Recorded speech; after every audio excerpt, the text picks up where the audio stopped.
dengarkan kata-kata dalam 1 Timotius 1 ayat 9 ini, seharusnya itu boleh membuat pikiran kita terbuka, hati kita boleh, saudaraku, melihat, kerinduan kita boleh muncul, saudara. Oh, ternyata ada banyak orang di luaran sana yang lagi butuh hukum Taurat. Ada banyak orang di luaran sana yang lagi butuh Injil Kristus, yang lagi butuh petunjuk jalan, karena mereka tidak tahu mau jalan kemana, mereka tidak mengerti mau arah kemana, mereka sedang di dalam kesesatan, dan dia membutuhkan Google Map, petunjuk hukum Taurat. Itu menjadi bagian dalam hidupnya. Tapi siapa yang mau pergi kasih tahu dia? Siapa yang kasih tunjuk itu Google Map? Siapa yang bilang ayo ikut sini supaya lu jangan tersesat? Nah, tidak lain dan tidak bukan kita semua yang sudah diselamatkan. Makanya Yesus berkata begini, Yohanes 4 ayat 35. Selamat datang di channel YouTube Pendeta Ebenezer Playmo. Jangan lupa subscribe. Curahkan hikmat, curahkan pengertian, curahkan kuasa untuk dapat memahami setiap kebenaran Tuhan. Terima kasih Tuhan, ini hidup kami. Kami telah siap dengar firman Tuhan. Di dalam nama Tuhan Yesus Kristus kami berdoa. Semua kita yang rindu firman Tuhan, bersama-sama dengan saya kita berkata amin. Silakan duduk. Tuhan berkati kita semua.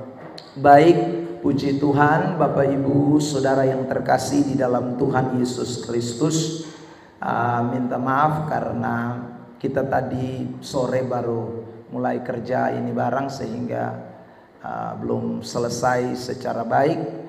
Saudara yang terkasih di dalam Tuhan, tapi bersyukur kita sudah bisa gunakan meski belum sempurna. Baik, kita akan memperhatikan firman Tuhan pada kesempatan diberkati sore malam hari ini. Saudara yang terkasih di dalam Tuhan, melanjutkan eksposisi kita dari kitab 1 Timotius pasal yang pertama, ayat yang ke-8 sampai dengan ayat yang ke-10.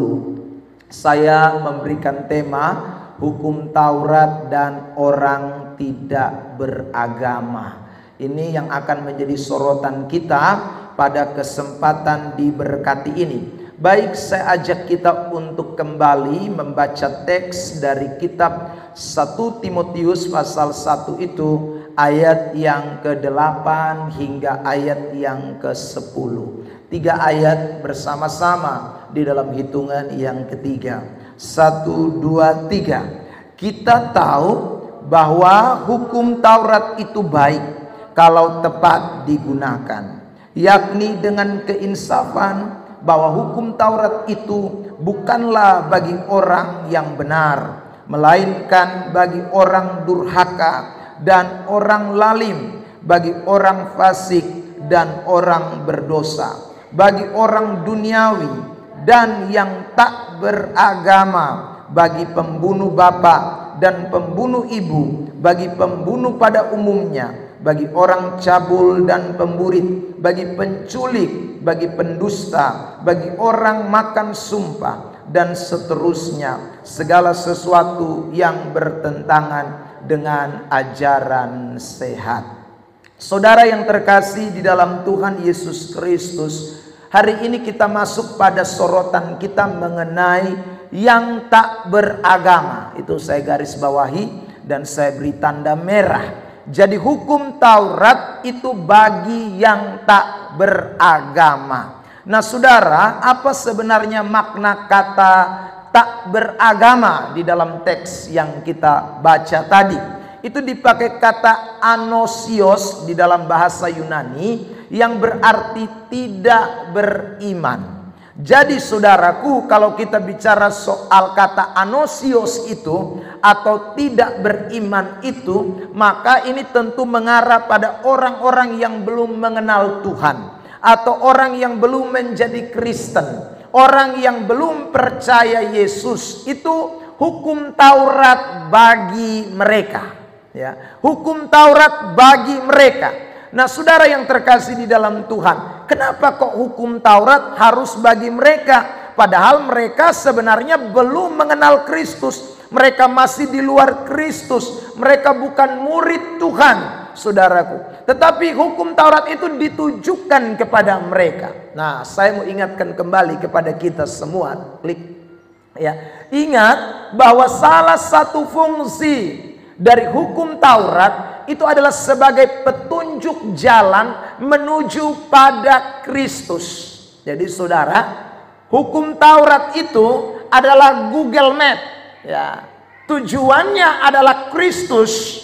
Maka untuk sampai kepada Kristus kita membutuhkan hukum Taurat. Ya. Untuk sampai kepada Kristus kita membutuhkan hukum Taurat. Makanya hukum Taurat itu berfungsi untuk orang yang tak beragama. Saudaraku, supaya apa? Supaya mereka dituntun atau dibawa kepada Kristus. Supaya mereka bisa datang kepada Kristus, maka butuh yang namanya hukum Taurat, atau dalam hal ini adalah firman Tuhan. Saya mau tunjukkan ayat Galatia 3 ayat 24. Ini kita sudah baca pada pertemuan kita yang pertama tentang fungsi-fungsi dari hukum Taurat, tapi saya mau bacakan lagi buat kita semua. Galatia 3 ayat 24. Jadi hukum Taurat adalah penuntun bagi kita sampai Kristus datang. Ya, jadi dia sampai kepada Kristus itu hadir dalam diri seseorang supaya kita dibenarkan karena iman. Jadi saudaraku, betapa pentingnya hukum Taurat itu, atau betapa pentingnya firman Allah itu. Sebab tanpa firman Tuhan, maka orang tidak bisa datang kepada Kristus. Tanpa Alkitab, tanpa hukum Taurat, orang tidak bisa datang kepada Kristus.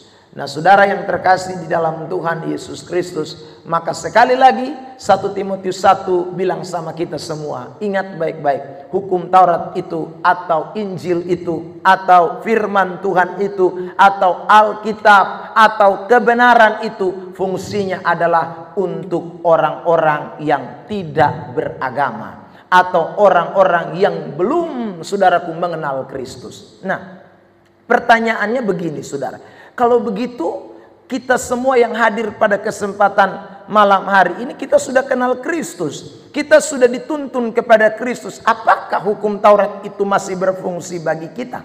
Saudara yang terkasih di dalam Tuhan, kalau kita melihat teks ini, maka ini sebenarnya, saudaraku, Rasul Paulus mau mengajak kepada jemaat yang ada di Efesus. Saudara, klik.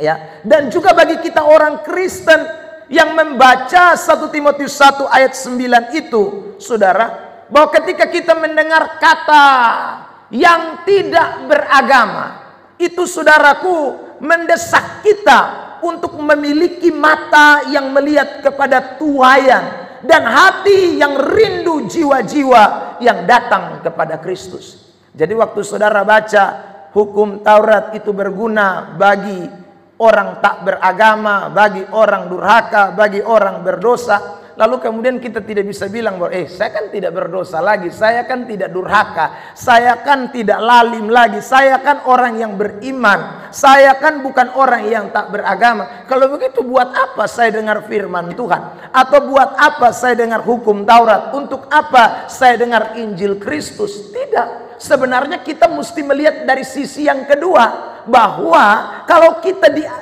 diperdengarkan kata-kata dalam 1 Timotius 1 ayat 9 ini, seharusnya itu boleh membuat pikiran kita terbuka, hati kita boleh, saudaraku, melihat, kerinduan kita boleh muncul, saudaraku. Oh, ternyata ada banyak orang di luaran sana yang lagi butuh hukum Taurat. Ada banyak orang di luaran sana yang lagi butuh Injil Kristus, yang lagi butuh petunjuk jalan. Karena mereka tidak tahu mau jalan kemana, mereka tidak mengerti mau arah kemana, mereka sedang di dalam kesesatan. Dan dia membutuhkan Google Map, petunjuk hukum Taurat itu menjadi bagian dalam hidupnya. Tapi siapa yang mau pergi kasih tahu dia? Siapa yang kasih tunjuk itu Google Map? Siapa yang bilang ayo ikut sini supaya lu jangan tersesat? Nah, tidak lain dan tidak bukan kita semua yang sudah diselamatkan. Makanya Yesus berkata begini, Yohanes 4 ayat 35, bukankah kamu mengatakan 4 bulan lagi tibalah musim menuai? Tetapi aku berkata kepadamu, lihatlah sekelilingmu, garis bawah itu kalimat, dan pandanglah, saudaraku. Ya, jadi kalau kita saudaraku menjadi orang Kristen, harusnya kita mulai lihat, wih ternyata ada banyak orang yang belum saudara diselamatkan, ada banyak orang yang tidak beragama, ada banyak orang yang tidak beriman, ada banyak orang yang masih di luar Kristus, dan mereka membutuhkan saudaraku petunjuk itu, mereka membutuhkan arah jalan itu. Siapa yang disuruh? Bukan Tuhan, saudaraku, tapi kita yang disuruh. Lihatlah sekelilingmu dan pandanglah. Selain Yohanes 4 ayat 35, saudara lihat juga Matius 28 ayat 19-20. Karena itu pergilah, jadikanlah semua bangsa muridku.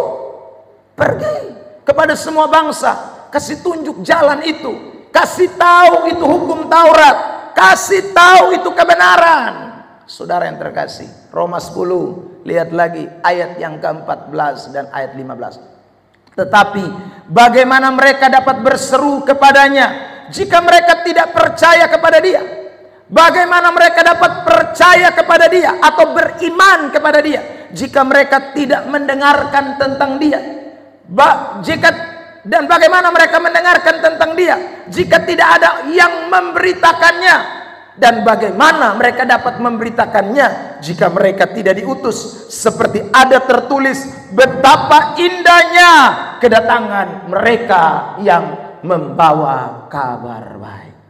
Jadi saudara, orang-orang yang tidak beragama itu bisa beragama kalau ada yang diberitakan, kalau ada yang disampaikan, kalau ada yang dikasih tunjuk jalan, ya. Entah itu mungkin saudaramu, keluargamu, sanak familimu, atau mungkin orang yang kita tidak kenal sebelumnya. Orang yang saudara terkasih dalam Tuhan bukan menjadi bagian di dalam kehidupan kita, tapi mereka membutuhkan Injil Kristus, mereka membutuhkan hukum Taurat karena mereka belum beriman. Dalam konteks kita orang Kristen, semua di luar Kristen itu orang tak beriman, ya. Meskipun mereka di dalam agama mereka sebut mereka orang beriman, tetapi ketika kita lihat dari sisi kacamata kita, maka semua yang di luar Kristen itu adalah orang yang tak beriman. Maka kita wajib untuk saudaraku menyatakan, memberi petunjuk jalan itu. Bahkan saudara, mereka belum tahu jalan kebenaran dan hidup itu. Yohanes pasal yang ke-14 ayat 6. Saudara bisa temukan itu ayat terkenal kan? Yesus bilang, akulah jalan dan kebenaran dan hidup. Tidak seorang pun yang sampai kepada Bapa jikalau dia tidak melalui aku. Jadi Yesus itu jalan. Tapi siapa yang kasih tunjuk? Si A, si B, si C, si D. Siapa yang kasih tunjuk itu? Ahmed, Siti, dan sebagainya. Ini jalannya, saudaraku. Siapa yang kasih tunjuk itu? Jalan kebenaran kepada mereka. Kita yang dengar firman hari ini, kita yang saudara terkasih dalam Tuhan, yang membaca 1 Timotius 1 tadi ayat yang ke-9 yang mengatakan hukum Taurat itu bagi mereka yang tak beragama. Kita yang mendengarkan itulah yang diberi tugas, yang diutus Tuhan untuk pergi dan menyatakan kabar baik kepada semua orang. Ada amin? Maka jangan lupa, jangan sampai kita baca Kejadian sampai Wahyu selesai, tetapi kita tidak pernah punya mata yang saudaraku mau melihat tuaian-tuaian jiwa. Kita tidak punya saudara hati yang rindu untuk jiwa-jiwa diselamatkan. Untuk kesekian kalinya saya selalu bersaksi, saudaraku yang terkasih, tentang seorang anak kecil, bukan? Yang saudaraku hari ini lagunya sangat terkenal, ditulis di dalam kidung jemaat. Lagu itu adalah, ku suka mengabarkan cerita mulia, cerita Tuhan Yesus dan cinta kasih-Nya. Saudara, itu lagu muncul dari siapa? Bukan orang dewasa, bukan orang tua, bukan seorang sekolah teologi, bukan penginjil hebat, bukan pendeta saudara gereja besar, tapi dari seorang anak kecil, ya. yang suka mengabarkan Injil, yang suka memberitakan Injil. Saudara yang terkasih dalam Tuhan, dia suka sekali bicara firman, bicara kebenaran kepada teman-temannya, ya saudara. Tapi satu hari ketika papanya pindah, papanya itu kerja di bank, saudara. Lalu kemudian papanya pindah, dia ikut pindah sama papanya. Sampai di itu tempat, saudara yang terkasih di dalam Tuhan, anak kecil ini kemudian jatuh sakit. Karena dia jatuh sakit, maka saudara dia tidak mempunyai kesempatan untuk keluar rumah, untuk beritakan Injil seperti dulu dia ada di tempat sebelumnya. Tetapi saudaraku, hati yang rindu, mata yang melihat jiwa-jiwa, itu mendesak dia untuk menulis satu puisi. Yang kemudian puisi itu dijadikan syair lagu Kidung Jemaat 400 berapa. Saudaraku, yang hari ini semua di gereja Protestan menyanyikan itu lagu, Ku Suka Mengabarkan. Dari siapa? Dari gadis kecil yang rindu memberi petunjuk jalan kepada orang banyak untuk melihat Kristus, untuk mengenal Sang Juru Selamat. Saudara yang terkasih dalam Tuhan, bagaimana dengan kita? Ya, adakah kita juga memiliki kerinduan itu? Adakah kita juga, saudaraku, mau menuturkan cerita mulia itu? Saudara yang terkasih dalam Tuhan. Nah, hari ini saya membagi 3 hal penting bagaimana cara menginjil orang yang tidak beragama atau tidak beriman. Yang pertama adalah lewat gaya hidup kita. Saudara yang terkasih dalam Tuhan, saya sengaja munculkan gambar 3 pria yang berbeda-beda, ya, masing-masing dengan dia punya lifestyle atau gaya hidupnya masing-masing. Saudara yang terkasih di dalam Tuhan, gaya hidup kita itu akan menjadi salah satu cara untuk memenangkan jiwa datang kepada Kristus. Perhatikan Matius 5 ayat 16. Demikianlah hendaknya terangmu bercahaya di depan orang, supaya mereka melihat perbuatanmu yang baik dan memuliakan Bapamu yang di sorga. Hendaklah terangmu bercahaya di depan orang. Itu kalimat bilang, ya. Jadi bukan hendaknya kamu pergi dan khotbah, bukan, saudaraku, ya. Nanti ada ayat lain yang bilang begitu, tapi untuk ini khusus, ini ayat cuma hanya bilang biarlah terangmu bercahaya di depan orang. Supaya apa? Orang lihat perbuatanmu, lifestylemu, cara hidupmu. Itu ayat. Bahwa saudara adalah anak-anak Tuhan, orang Kristen, maka orang akan memuliakan Bapa yang di sorga. Saudara lihat juga 2 Korintus 3 ayat 2 dan ayat 3. Kamu adalah surat pujian kami yang tertulis dalam hati kami, dan yang dikenal dan dapat dibaca oleh semua orang. Perhatikan, yang dikenal, yang dapat dibaca semua orang. Itu siapa? Kita. Bukan Alkitab. Kita yang dengar firman, kita yang baca kitab suci. Kita ini, kalau di luar sana, itu bisa dikenal dan bisa dibaca semua orang. Karena telah ternyata bahwa kamu adalah surat Kristus. Kita semua ini surat Kristus. Ya. Jadi ingatlah baik-baik, bagaimanakah cara saya memenangkan jiwa? Yang pertama, kita harus punya, saudara, cara hidup yang dapat menjadi berkat bagi orang lain. Cara hidup kita itu menentukan, ya. Sebab kalau cara hidupmu tidak seperti firman yang kamu dengar, tidak bisa orang datang kepada Kristus. Saudara yang terkasih dalam Tuhan, seorang pemimpin India bernama Mahatma Gandhi.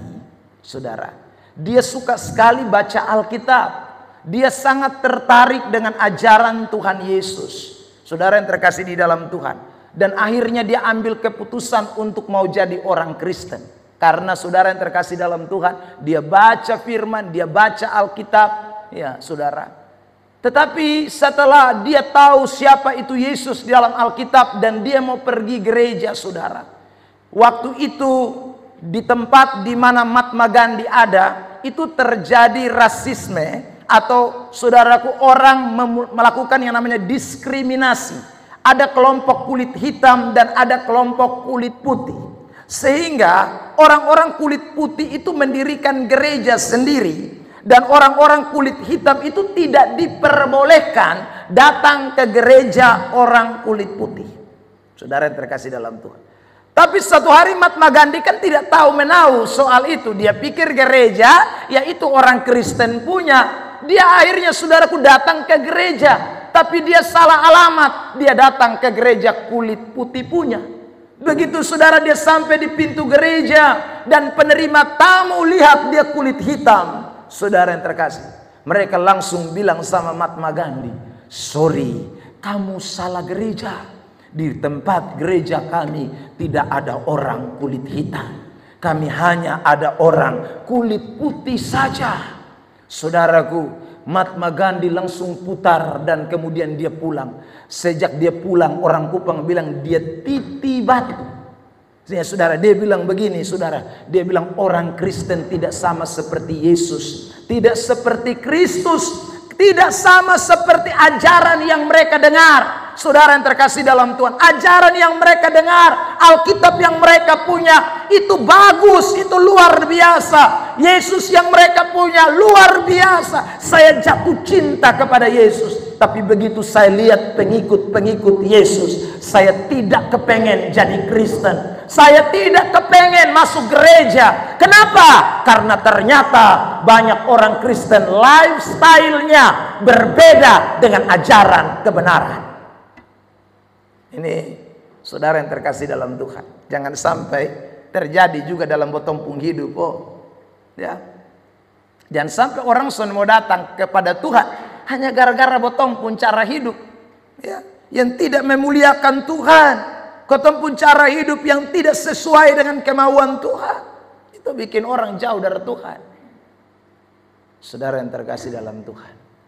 Sebaliknya ada satu kisah. Ya. Ada seorang misionaris yang kemudian saudaraku datang memberitakan Injil. Saudara, waktu misionaris itu sampai ke satu suku ini suku di pedalaman, di mana orang tidak kenal Tuhan semua, saudaraku. Orang tidak beragama. Si misionaris ini dia mau bicara tentang Yesus, tapi dia, saudaraku, belum dapat kesempatan untuk bicara tentang Yesus. Tapi setiap hari cara hidupnya, saudaraku, bergaulnya, semua tindak tanduknya itu sesuai dengan isi Alkitab. Dan satu ketika, saudara yang terkasih dalam Tuhan, misionaris ini meninggal dunia. Dan belum ada satupun yang jadi Kristen. Belum ada, saudara. Dia sudah sekian lama di suku terasing itu. Tetapi sudah tidak ada satupun yang jadi Kristen. Karena memang dia tidak pernah, saudaraku, memperkenalkan dengan langsung bicara. Tetapi saudara yang terkasih dalam Tuhan, sikap hidupnya menunjukkan. Tapi saudara, setelah dia meninggal, misionaris yang kedua itu datang. Saudara, dan waktu misionaris yang kedua datang, rupanya lebih berani dari misionaris yang pertama. Dia datang dan kemudian dia mulai bicara firman. Dia mulai khotbah. Dia mulai sampaikan Injil. Saudara yang terkasih, waktu orang mendengarkan Injil itu, orang bilang begini, wah, yang kamu ceritakan itu pernah hadir di suku kami. Ya saudara, loh, maksudnya? Iya, orang yang kamu ceritakan itu persis dengan orang yang pernah hadir di tempat ini. Tapi dia sudah meninggal. Orang itu persis dengan apa yang kau ceritakan itu. Saudara yang terkasih dalam Tuhan. Rupanya si misionaris yang meninggal itu dia punya tindak tanduk itu seperti yang Yesus lakukan selama di bumi. Ya, sehingga meski dia sudah mati, tetapi saudara, gaya hidupnya itu tidak bisa dilupakan oleh orang-orang suku itu. Dan hari itu ketika mereka mendengarkan itu, lalu kemudian saudara, penginjil yang kedua itu bilang, nah, dia yang sudah meninggal itu memang sama seperti yang saya beritakan, tetapi dia bukan yang saya beritakan. Saudara yang terkasih, yang saya beritakan itu adalah orang yang meninggal itu punya Tuhan. Ya saudara, kalau dia sama seperti Tuhannya, itulah Injil yang diberitakan. Dan saudara, akhirnya satu suku itu dimenangkan. Bukan sekali lagi lewat suatu khotbah KKR yang spektakuler. Tetapi saya ulang, hanya lewat penginjilan dengan gaya hidup. Cara hidup itu membuat orang diselamatkan. Karena itu jangan lupa, ya, sebagai anak-anak muda, Anda sebenarnya bisa. Yang penting gaya hidup mesti beda. Jangan bikin gaya hidup model ke anak setan. Ya, kita sebagai orang-orang dewasa juga begitu. Orang-orang tua juga begitu. Kita mesti punya gaya hidup yang betul-betul Kristen, saudara. Mencerminkan Kristus dalam hidup kita. Maka orang akan lihat Kristus itu ada di dalam saudara. Yang kedua, bagaimana cara kita menginjil? Klik. Yang kedua, saudara yang terkasih, perkatakan firman itu. Ya, lihat ini ayat 2 Timotius pasal 4 ayat 2. Beritakanlah firman, siap sedia baik atau tidak baik waktunya. Nyatakanlah apa yang salah, tegurlah dan nasihatilah dengan penuh, dengan segala kesabaran dan pengajaran. Beritakanlah, itu berarti perkatakanlah. Caranya bagaimana? Lihat 1 Petrus 4 ayat 11. Ambilkan. Jika ada orang yang berbicara, baiklah ia berbicara sebagai orang yang menyampaikan firman Allah. Jadi potong omongan tuh, potong mesti jaga baik-baik. Supaya kalau potong omong tuh sama kayak potong bicara firman. Meskipun potong sedang bicarakan firman. Saudara yang terkasih, dalam hal ini maksud saya kita tidak omong Matius pasal 6 ayat 10, kita tidak omong begitu. Tetapi saudaraku, gaya bicara kita itu menunjukkan ayat itu. Tutur kata kita menunjukkan ayat itu. Saudara, itu adalah cara penginjilan yang luar biasa. Saya kurang lebih cukup lama ya sudah. Mungkin sekitar 10 tahun yang lalu. Saudara yang terkasih dalam Tuhan, dalam penerbangan saya ke Surabaya, di samping saya, saudara, persis duduk dengan saya waktu itu di dalam pesawat, ada seorang ibu yang saudaraku waktu itu orang tuanya juga meninggal di Surabaya. Ya, dia bukan orang Kristen, duduk di samping saya. Dan sepanjang penerbangan dari Kupang, saudaraku, dia menangis, saudara. Karena dia menangis, lalu kemudian saya tanya, maaf ibu, ya, ibu mau kemana? Saya tanya begitu. Lalu dia bilang, saya punya orang tua meninggal di Surabaya. Oh iya, saya turut berbela-sungkawa, saya bilang, turut berduka cita, saudara yang terkasih. Lalu saya bilang sama dia, Tuhan pasti beri kekuatan, ya, Tuhan pasti tolong, saudara yang terkasih. Waktu saya bilang begitu, dia tanya saya, minta maaf, ya.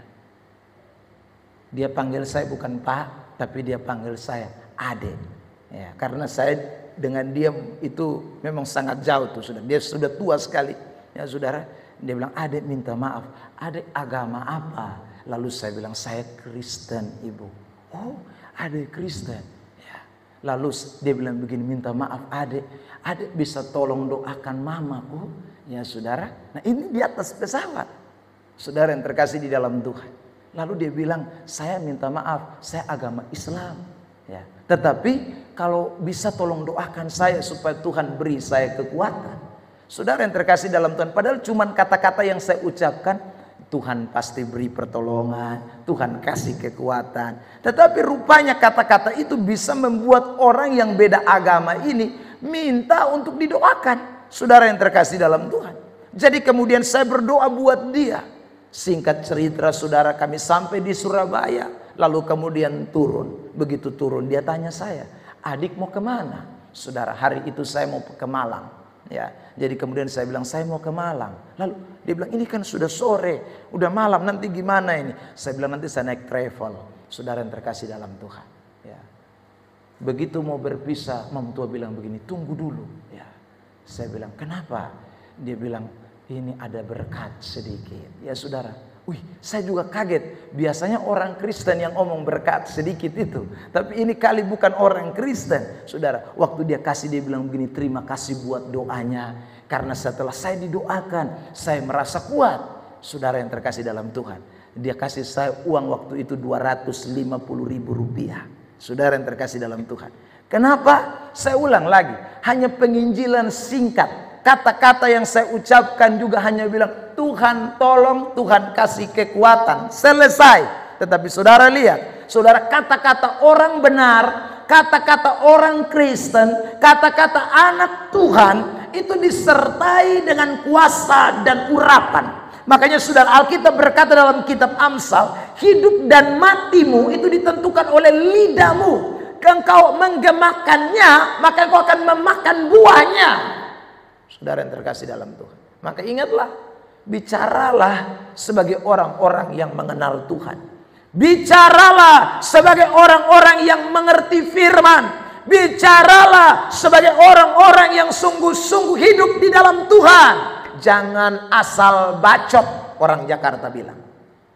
Saudara yang terkasih dalam Tuhan, jangan asal ngomong, ya. Sebab kalau kita asal ngomong, orang akan lihat kita siapa. Kalau kita asal ngomong, orang tahu saudara kedok kita, orang tahu siapa pribadi kita. Maka betapa pentingnya cara bicara kita setiap hari. Saudara yang terkasih dalam Tuhan, itu hal kedua, cara kita menginjil. Sederhana bukan?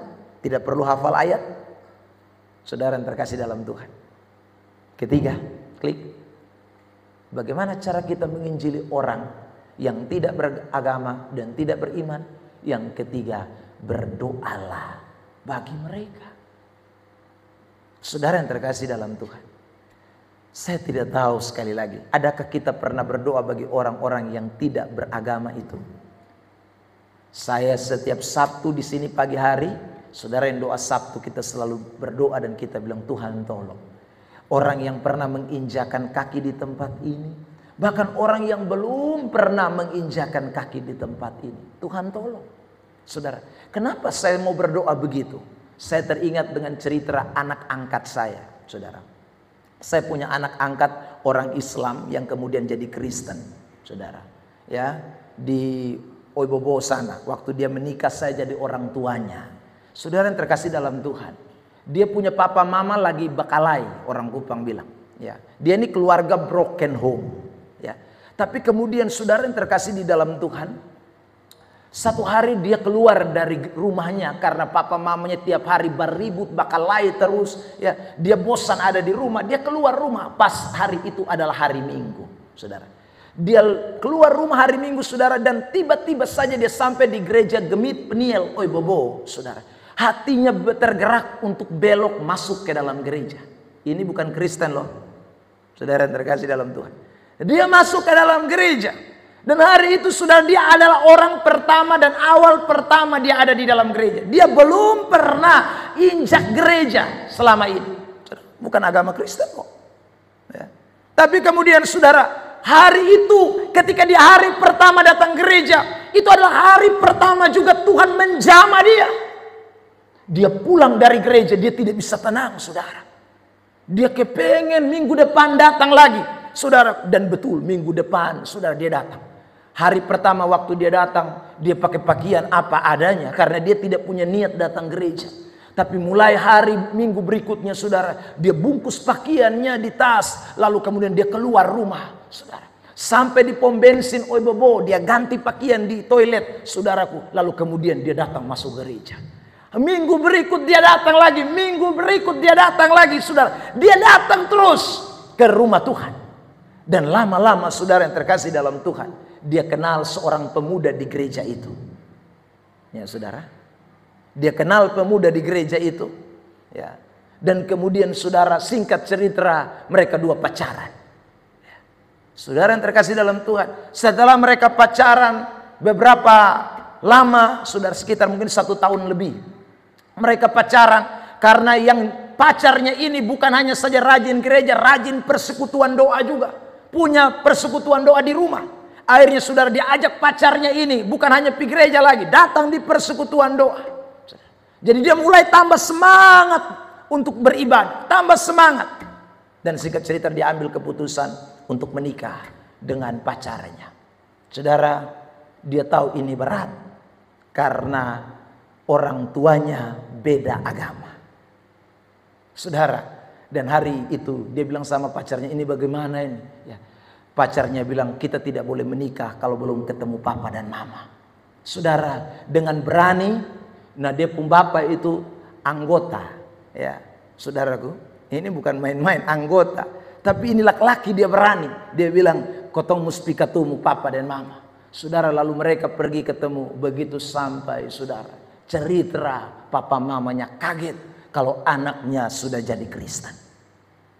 Saudara yang terkasih dalam Tuhan, sudah jadi Kristen, sudah dibaptis, sudah disidi, digemit, sudah jadi Kristen. Papa mamanya kaget. Dan hari itu juga saudara, ya papa mamanya bilang, kalau kamu berani tinggalkan agama kita, berarti kau juga angkat kaki dari rumah ini. Saudara yang terkasih dalam Tuhan, wah ini pilihan. Mau ikut Yesus atau tinggalkan Yesus. Saudara, hari berikutnya lagi saudara, 2-3 hari kemudian mereka dua datang lagi. Tapi datang papanya bilang, jangan buat papa marah, berangkat. Saudara yang terkasih dalam Tuhan. Dan mereka pergi. Mereka datang hampir saudaraku 1 bulan, berulang-ulang kali. Dapat usir, dapat pukul saudaraku. Tapi mereka tidak henti-hentinya. Sampai papanya bilang, lu beta coret dari kartu keluarga. Saudara yang terkasih dalam Tuhan. Singkat cerita, ya karena dia sudah dewasa, sudah punya pekerjaan sendiri juga, ya akhirnya dia keluar dari rumah, saudaraku, ya tinggal sendiri. Lalu kemudian mereka memutuskan untuk menikah. Papa mamanya tahu bahwa mereka akan menikah di gereja GKIN Revival Kupang. Saudara yang terkasih dalam Tuhan. Hari itu dia pun papa kirim WA. Pendeta siapa yang berani berkati, polisi datang, biar dijaga polisi, saya seret dia turun dari mimbar. Saudara yang terkasih, saya pun hati juduk dak, karena saya jadi orang tua dari perempuan ini. Dia kalau tarik pendeta, berarti siapa yang jadi dia pun bapak, saya bisa cincang dia, mampuslah aku. Ya, yang terkasih dalam Tuhan. Hari itu saudara, ya saya dengan Pak Pendeta Esra Soro yang memberkati. Ya, saya pergi, saudara sebagai orang tua dari pihak perempuan, ya, mendampingi dia dalam pemberkatan nikah itu. Saudara, papanya dengan mamanya pagi-pagi sudah datang mengamuk di gereja. Saudara yang terkasih, ya, lalu dia ancam Pendeta Esra, kamu berani berkati dia, sebentar saya seret kamu. Saudara, Pak Esra bilang begini, tidak apa-apa bapak seret saya. Saya pun badan juga kecil teh. Ya, Pak Esra itu badannya gemuk saudara ya, dia gemuk pendek ya. Saudara yang terkasih, dia juga tidak takut. Ya, hari itu memang kita minta pengawalan dari polisi, turun mengawal gereja dan kita lakukan pemberkatan nikah. Saudara yang terkasih dalam Tuhan. Lewat apa saya ulang lagi? Hanya dengan berdoa. Saya tidak tahu siapa yang berdoa sampai perempuan ini pergi. Pasti ada orang-orang yang berdoa tikam lutut dan berkata, Tuhan tarik dari timur, dari utara, dari selatan, dari mana saudara? Dari keempat mata penjuru angin. Jiwa-jiwa datang kepada Tuhan. Dengan berdoa kita tidak pernah tahu Tuhan mau tarik siapa. Tetapi sekali lagi kalau hati kita punya kerinduan, mata kita melihat jiwa-jiwa yang rindu, orang-orang yang tidak beriman itu harus diselamatkan, harus dikasih tahu petunjuk jalan keselamatan. Maka doa kita orang benar itu besar kuasanya. Amin. Jangan berhenti berdoa. Saudara tahu Paulus kenapa bertobat? Saya kasih tunjuk ayat ini sebagai ayat yang kita mau perhatikan. Ya saudara, ya langsung dulu. Lihat ini ayat dulu. Filipi pasal 1 ayat yang ke-19. Sorry, saya lupa kutip. Filipi pasal 1 ayat 19. Perhatikan, saya bacakan ini teks. Filipi pasal 1 ayat 19. Ya. Karena aku tahu bahwa kesudahan semuanya ini ialah keselamatanku. Oleh apa? Doamu dan pertolongan Roh Yesus Kristus. Jadi kalau tidak ada orang berdoa, tidak ada orang bisa diselamatkan. Saudara yang terkasih dalam Tuhan. Waktu Stefanus mati itu kan Saulus salah satu pembunuhnya. Tapi orang berdoa, Tuhan tolong tangkap Saulus, ya. Tuhan tolong supaya Saulus itu bertobat. Tiba-tiba Saulus jalan menuju ke Damsyik. Tengah jalan Tuhan datang dengan sinarnya. Saudara yang terkasih dalam Tuhan, itu ada doa yang dinaikkan. Ada doa yang dipanjatkan. Keselamatan Paulus itu karena ada doa. Kalau tidak ada doa tidak bisa. Makanya saudara jangan malas berdoa untuk jiwa-jiwa. Ya, Yesus berkata Matius 9 tadi, ayat 37, tampilkan di LCD kita, di PowerPoint. Saya bacakan buat kita. Maka katanya kepada murid-muridnya, ya, tuaian memang banyak tetapi pekerja sedikit. Karena itu mintalah. Minta itu berarti doa. Doa untuk apa? Doa supaya ada orang pergi menginjil. Doa supaya ada orang yang memberitakan firman. Doa supaya ada keselamatan jiwa-jiwa baru. Next, saudara, Matius 5:44. Tetapi aku berkata kepadamu, kasihilah musuhmu dan berdoalah bagi mereka yang menganiaya kamu. Siapa yang menganiaya kita? Orang yang tidak kenal Tuhan tentunya. Orang tidak beriman, orang tidak beragama. Tapi kita berdoa bagi mereka. Saudara yang terkasih dalam Tuhan, ayat terakhir Kisah Para Rasul 13 ayat 3. Maka berpuasalah dan berdoalah mereka.